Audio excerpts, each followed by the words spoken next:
তুমি আসমানে থাকো প্রভু, আমি জমিনে, তবু তোমারি প্রেম জমে এই হৃদয় গহীনে। আমি তোমার বলেন মারহাবা, এরজির করি লা ইলাহা ও সুবহানাল্লাহ আলহামদুলিল্লাহ লা ইলাহা। আসমানে আল্লাহ, জমিনে আল্লাহ, হায়াতে আল্লাহ, মাউতে আল্লাহ, লা ইলাহা ও সুবহানাল্লাহ আলহামদুলিল্লাহ লা ইলাহা। কোরআন আমাদের সংবিধান,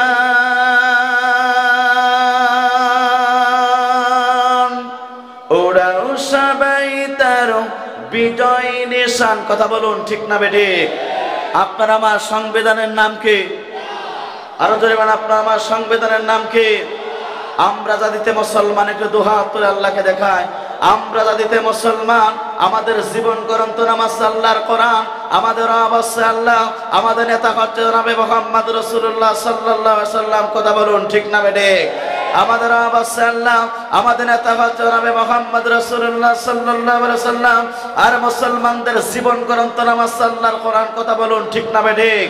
কিছুদিন আগে আমরা দেখতে পেরেছিলাম ফ্রান্সের সরকারের প্রধানমন্ত্রী ম্যাক্রো বিশ্বনবীকে কটূক্তি করেছিল। বাংলাদেশের তৌহিদি জনতারা টেকনাফ থেকে তেতুলিয়া, রূপসা থেকে পাতুরিয়া, সুন্দরবন থেকে বান্দরবন, প্রত্যেক ট্যাংসির মুসলমানেরা মাথায় কাপড়ের কাপড় বেঁধে গোটা পৃথিবীতে বিশ্বনবীর পক্ষে স্লোগান দিয়েছিল, আমরা সেই নবীর উম্মত। কথা বলুন ঠিক না বেঠিক?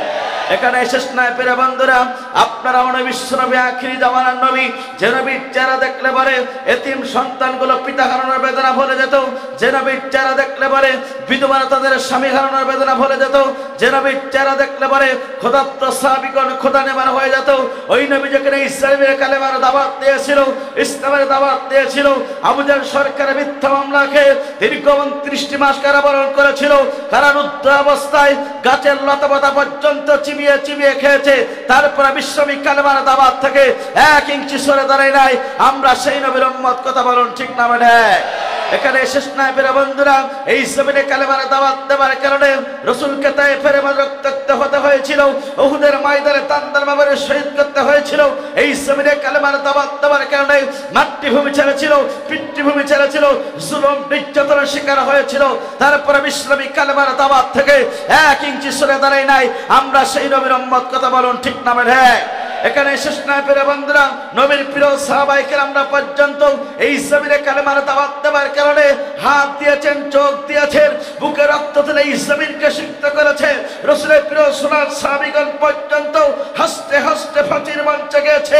নবীর প্রিয় সাহাবায়ে কেরামরা পর্যন্ত বাতিল শক্তির কাছে 1 সেকেন্ডের জন্য মাথা নত করে নাই।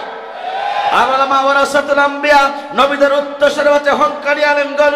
সেই হক্কানি আলেমগণ গোটা পৃথিবীতে কালেমার দাওয়াত দিয়েছিল, ইসলামের দাওয়াত দিয়েছিল। জাতির জালিমরা, জাতির জালিম সরকাররা সেই হক্কানি আলেমদেরকে মিথ্যা মামলা দিয়েছে।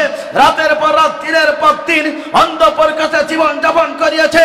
অসংখ্য হক্কানি আলেমকে ফাঁসির কষ্ট দিয়ে পৃথিবীর মাঝ থেকে বিদায় গ্রহণ করানো হয়েছে। তারপর একজন হক্কানি আলেম বাতিল শক্তির কাছে 1 সেকেন্ডের জন্য মাথা নত করে নাই।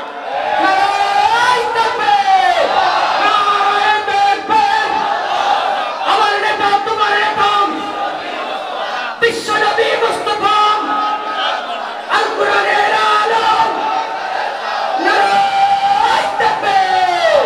সুতরাং শুধু এখানেই শেষ নয়, গোটা পৃথিবীর সংবাদ, গোটা বাংলাদেশের শ্রেষ্ঠ তাফসীর কারক, যিনি গোটা পৃথিবীতে 50টা বছর ধরে কোরআনের তাফসীর করেছিল, কাবা ঘরে 3 দিন ইতিকাফ করার সুযোগ পেয়েছিল, 2 রাকাত নামাজ পড়ার সুযোগ পেয়েছিল, 4 কণ্ঠে কোরআনের তাফসীর শুনে হাজার হাজার ইহুদি নাস্তিকরা কালেমা পড়ে মুসলমান হয়ে গিয়েছিল। জাতির শ্রেষ্ঠ তাফসীর কারক কোরআনের পাখি আল্লামা সাঈদী পর্যন্ত এই জমিনে কালেমার দাওয়াত দেওয়ার কারণে ওই জালিমরা 13টি বছর ধরে মিথ্যা মামলা দিয়ে অন্ধকার জীবন যাপন করিয়ে গোটা পৃথিবীর মাঝ থেকে 18 কোটি মুসলমানের বুকে রক্তক্ষরণ করে ওই কোরআনের পাখি আল্লামা সাঈদীকে তারা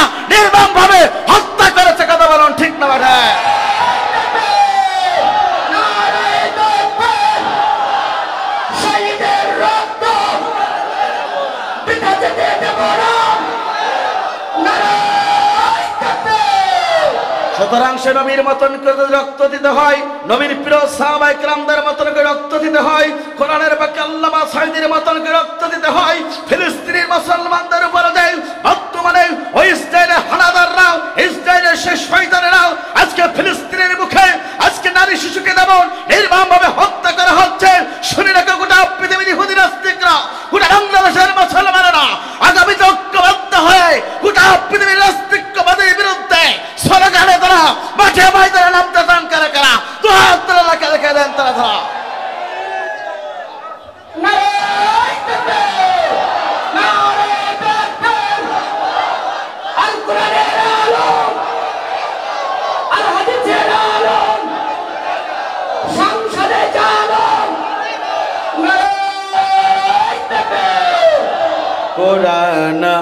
কোরআন আমাদের সংবিধান, ওরাও সবাই তার বিজয় নিশান, নেতা আমাদের রাসূল আল্লাহ লা ইলাহা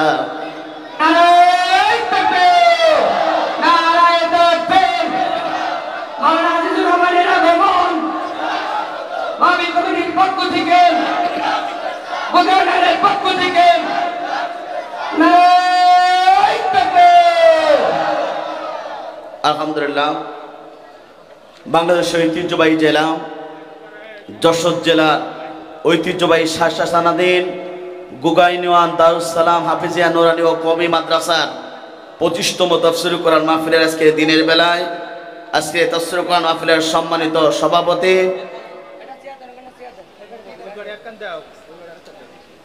কই? সভাপতির নাম কই? এটা পোস্টার দেন না, এটা তো বল। জনাব আলহাজ মোহাম্মদ গোলাম মুস্তফা, আল্লাহ পাক সম্মানিত সভাপতিকে কোরআনের জন্য, ইসলামের জন্য কবুল করুক। চিৎকার করবেন আল্লাহুম্মা আমিন। আজকের তাফসীর কোরআন মাহফিলের সম্মানিত প্রধান অতিথি, খানার কাবার সম্মানিত মেহমান, বাংলাদেশ জামাত ইসলামী কেন্দ্রীয় পরিষদের অন্যতম সদস্য, বয়বিরুদ্ধ জ্ঞান বিরুদ্ধ আলেমে দিন, যার ছাত্র হতে বললে নিজেকে ধন্য মনে করতাম, আপনাদের রাহাবার আলহাজ মাওলানা আজিজুর রহমান সাহেব আতানুল্লাহ ফি হায়াতি, আমরা দোয়া করি আল্লাহ পাক তার গোলামকে ইসলামের জন্য, কোরআনের জন্য কবুল করুক।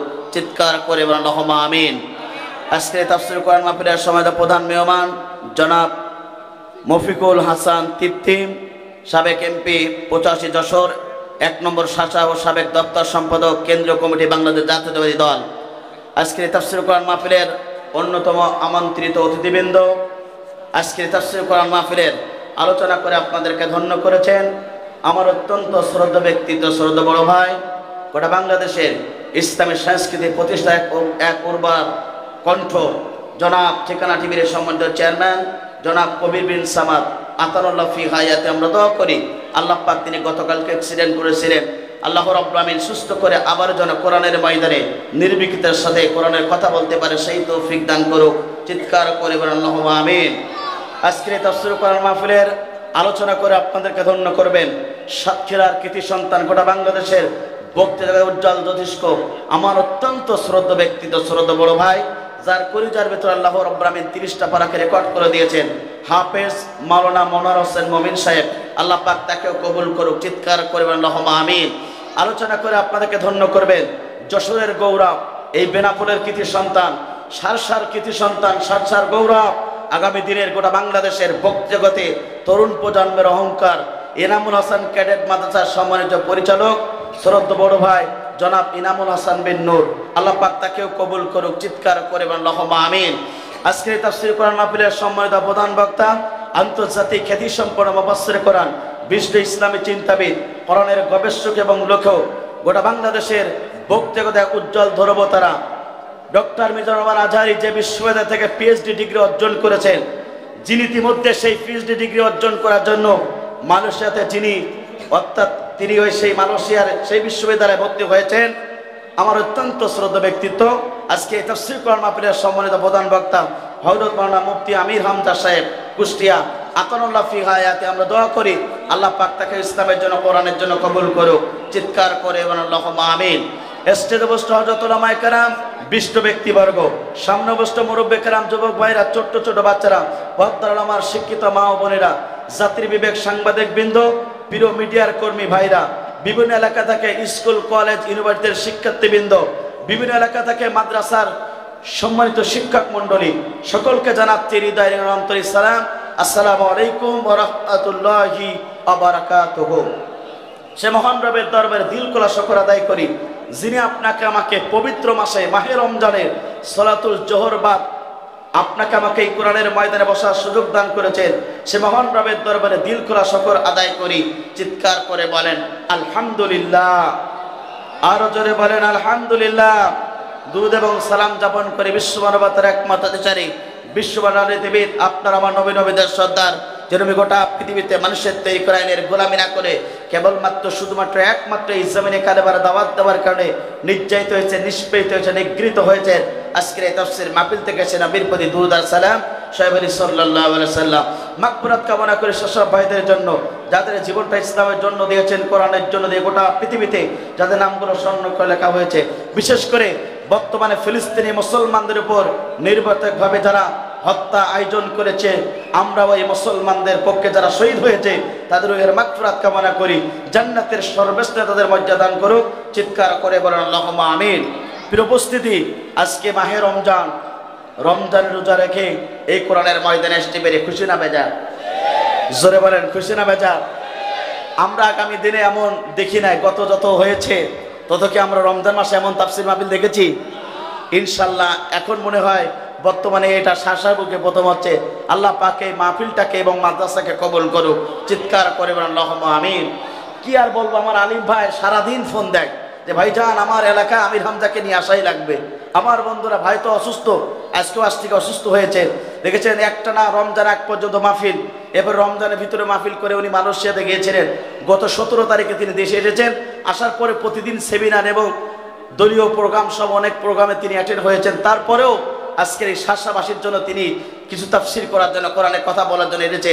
এদের এই শাসাবাসী খুশি না বেজা? আর ডান পাশে যাকে পেয়ে গেছেন তিনি তো আরো আমাদের সেই অত্যন্ত দামি মেহমান। কথা বলুন ঠিক না বেঠি?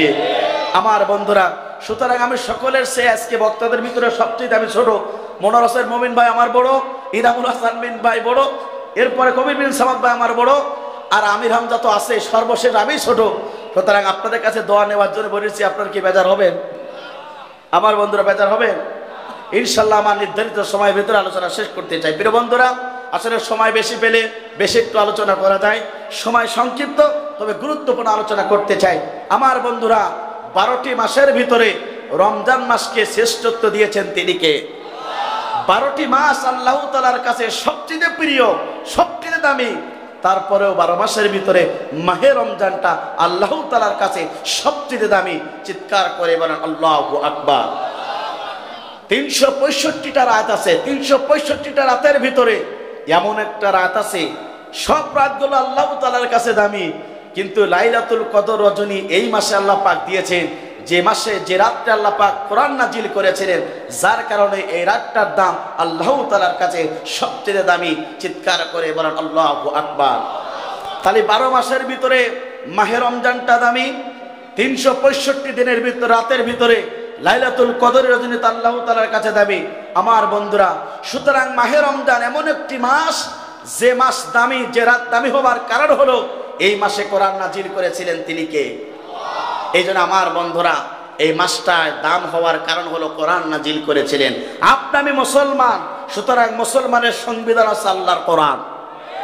সুতরাং যে সংবিধান রমজান মাসে আল্লাহ পাক নাজিল করেছিলেন, আপনি আমি সেই সংবিধান মোতাবেক আপনার জীবনটা গড়ার দরকার আছে না নাই? আমার বন্ধুরা, আল্লাহ পাক ইসলামের 5টি স্তম্ভ, তার অন্যতম হচ্ছে মাহে রমজান। এই মাহে রমজানের রোজা ফরজ করেছেন তিনি কে? জোরে বলেন তিনি কে? আমার বন্ধুরা, তাহলে লক্ষ্য করুন, 12টি মাস আল্লাহ তাআলার কাছে সবচেয়ে দামি, তার ভিতরে থেকে মাহে রমজানটা মাসটা আল্লাহ তাআলার কাছে দামি হবার কারণ হলো এই মাহে রমজানে আল্লাহ রাব্বুল আমিন এই রমজান মাসে কোরআন নাজিল করেছিলেন। রমজান মাসে কোরআন নাজিল হওয়ার কারণে রমজান মাসটা আল্লাহ তাআলার কাছে সবচেয়ে দামি হয়ে গেল। একবার জোরে জোরে বলেন সুবহানাল্লাহ। কেমন দামি হয়ে গেল? আমার বন্ধুরা, বাকি 11টি মাসে যদি কেউ একবার সুবহানাল্লাহ বলে, একবার সুবহানাল্লাহ বলার সওয়াব তার আমলনামায় লেখা হবে। কেউ যদি একবার আলহামদুলিল্লাহ বলে, একবার আলহামদুলিল্লাহ বলার সওয়াব তার আমলনামায় লেখা হবে। কেউ যদি 1 টাকা দান করে, 1 টাকার সওয়াব তার আমলনামায় লেখা হবে। আবার বন্ধুরা, কিন্তু কেউ যদি এই মাহে রমজানে একবার সুবহানাল্লাহ বলে, 70 বার সুবহানাল্লাহ বলার সওয়াব তার আমলনামায় আল্লাহ পাক লিপিবদ্ধ করে দেবে। একবার জোরে জোরে বলেন আল্লাহু আকবার। শুধু এখানে শেষ নয় প্রিয় বন্ধুরা, কেউ যদি এই মাসে 1টি টাকা দান করে, আল্লাহর রাস্তায় দান করে, 1 থেকে 700 টাকা দান করলে যে পরিমাণ সওয়াব হয়, এই মাসে 1 টাকা দান করলে সেই পরিমাণ সওয়াব আপনার আমলনামায় লেখা হয়। আবার বন্ধুরা, শুধু সেখানে শেষ নয়, কেউ যদি অন্য মাসে একটা ফরজ কাজ করে, একটা ফরজের সওয়াব পেয়ে যাবে। কিন্তু কেউ যদি মাহে রমজান একটা ফরজ কাজ করে, 70টা ফরজ কাজের সওয়াব তার আমলনামায় আল্লাহ পাক লিপিবদ্ধ করে দেবে। একবার জোরে জোরে বলুন আল্লাহু আকবার। সেই মহান রব কুরআনুল কারীমের ভিতরে বলছেন, বান্দা শুনে রাখো, আমি এক শ্রেণীর মুসলমানদেরকে পছন্দ করে সেই ব্যক্তিদের উপরে আমি রব্বুল আলামিন এমন একটি ইবাদত দিয়েছি, ইবাদতগুলো যদি সঠিকভাবে তারা করতে পারে, ওই ব্যক্তিগুলো যদি সেই ইবাদতটা সঠিকভাবে করতে পারে, আমি রব্বুল আলামিন তাদের জন্য পুরস্কার রেখে দেব। একবার জোরে জোরে বলুন আল্লাহু আকবার। সেই শ্রেণীর ব্যক্তিদেরকে আল্লাহ পাক ডেকে বলেন, ইয়া আইয়ুহাল্লাযীনা আমানু কুতিবা আলাইকুমুস সিয়াম কামা কুতিবা আলাল্লাযীনা মিন ক্বাবলিকুম লাআল্লাকুম তাত্তাকুন। আল্লাহ পাক বলেন, হে ঈমানদারগণ, আমি তোমাদের উপরে রোজা ফরজ করেছি যেমনি ভাবে ফরজ করেছিলাম ইতিপূর্বে নবী এবং তার পয়গম্বরদের উপরে। শুধু আমার বন্ধুরা, আমাদের উপরে রোজা ফরজ করা হয় নাই, ইতিপূর্বে রোজা ফরজ করা হয়েছিল। রোজার মাধ্যমে আল্লাহ পাক একটা জিনিস তিনি যাচাই বাছাই করতে চায়, কারণ রোজার মাধ্যমে তাকে অর্জন করতে পারলো, খোদাবেজি অর্জন করতে পারলো। কথা বলুন ঠিক না বেঠিক? তাহলে রোজাটা আল্লাহ রাব্বুল আলামিন ফরজ করেছেন, ইতিপূর্বে যারা ছিল তাদের উপরে ফরজ করা হয়েছিল। রোজা ফরজ হওয়ার পরে আমার বন্ধুরা যাচাই বাছাই করতে চাই, কারণ এই সময়ে রোজা রেখে কতটুকু টাকা অর্জন করলো, খোদাবেদি অর্জন করলো। আমার বন্ধুরা তাহলে লক্ষ্য করুন, সুবে সাদিক থেকে শুরু করে সূর্যাস্ত পর্যন্ত এক আল্লাহর হুকুমে আপনার প্রচন্ড পরিমাণে পিপাসিত লেগেছে, আপনার হয়ে গেছে তৃপ্তিতে আপনার সামান্য পানি হলে তৃপ্তি পেয়ে যাবে। কিন্তু দুনিয়ার কেউ নাই, একটা ঘরে আপনি আছেন, সেই ঘরে অসংখ্য পানি আপনার সম্মুখে আছে, খাবার আছে, আপনার পর্যাপ্ত পরিমাণ কষ্ট হয়, সামনে অনেক খাবার থাকার পরেও সামান্য আপনি পান করেন না। আল্লাহর ভয়তে আপনি চিন্তা করেন, দুনিয়ার কেউ না দেখলেও আমার আল্লাহ পাক আমাকে দেখছে।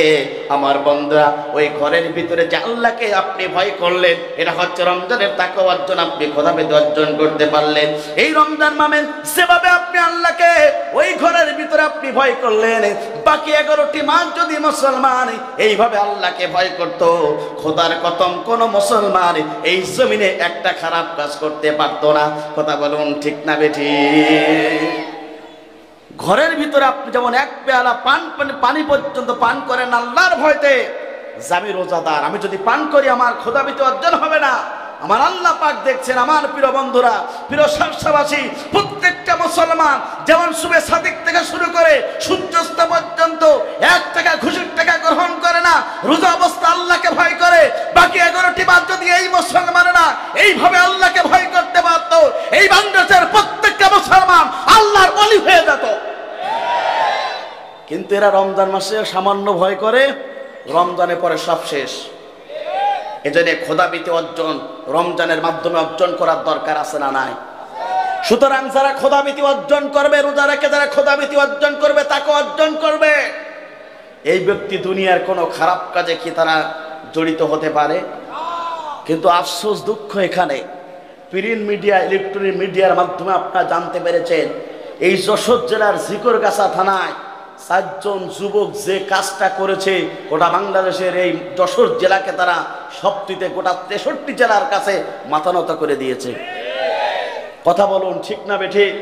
আপনারা দেখেছেন, তারা রোজাও রেখেছে বলে আমরা রোজাও রেখেছি, কিন্তু একটা মেয়ের সাথে দুনিয়াতে জিনার কাজে কাজ করে এরপরে কি বলে 4000 টাকার চুক্তি নিয়ে রোজাদার ব্যক্তি যদি এই জিনার কাজ করে, বলুন তো তার রোজা কি কোনো প্রকার কবুল হবে? তার রোজাকে খোদাবিতে অর্জন করতে রোজা রেখে পেরেছে না। আমার বন্ধুরা, সুতরাং বাংলাদেশে ধর্ষণ বেড়েছে, চুরি বেড়েছে, দুর্নীতি বেড়েছে, খারাপ কাজ বেড়েছে আমার বন্ধুরা। সুতরাং যে 4টা যুবক আজকে অবৈধ হবে মাহে রমজানে, যে রমজান মাস আল্লাহ পাক দাবি করেছেন কোরআন নাজিলের মাস, কোরআন নাজিলের মাস মাহে রমজানে, এই 4টা যুবক যে অবৈধ কাজ করেছে, জাতির লোকদেরকে নয়, নেতৃবৃন্দ নয়, অন্তর্বর্তীকালীন সরকারের প্রধানকে লক্ষ্য করে বলতে চায়, অনতিবিলম্বে এই 4টা ছেলেকে বাংলার জমিনে ধর্ষণ করা অপরাধে কোরআন দিয়ে যদি তাদেরকে শাস্তি দেওয়া হয়, বিশ্বাস করুন আগামী 24 ঘন্টার ভিতরে বাংলাদেশের প্রত্যেকটা ধর্ষণ বন্ধ হয়ে যাবে।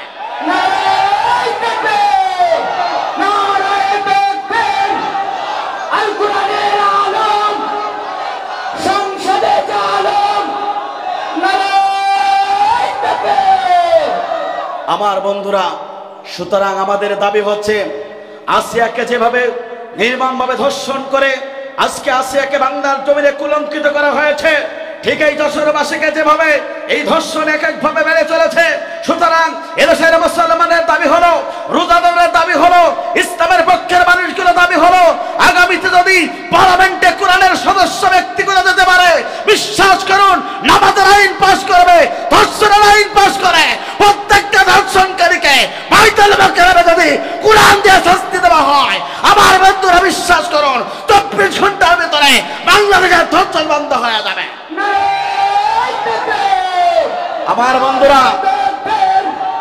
আমার বন্ধুরা, সুতরাং যারা রোজা রেখে খোদাবিতে অর্জন করতে পারে না, ধর্ষণের কাজ, এই জিনার কাছ থেকে যারা ফিরে আসতে পারে না, এদের রোজা কোনো প্রকার উপকার করতে পারে না। ওরা তো ধরা খাইলো, তাই মিডিয়ার মাধ্যমে জানতে পেরেছে। সমাজে এরাম চোর আছে না নাই? জোরে বলে আছে না নাই? যদি মোবাইল যদি খুঁজি খুঁজি পাওয়া যায়, শতকরা 90% ধরা খেয়ে বসে থাকবো। কথা বলুন ঠিক না বেঠিক? আমার বন্ধুরা, এজন্য আমি লম্বা চড়া আলোচনা করতে চাই না, সময় সংক্ষিপ্ত। আমার বন্ধুরা, এই জন্য খোদাবিতি অর্জন করতে হবে।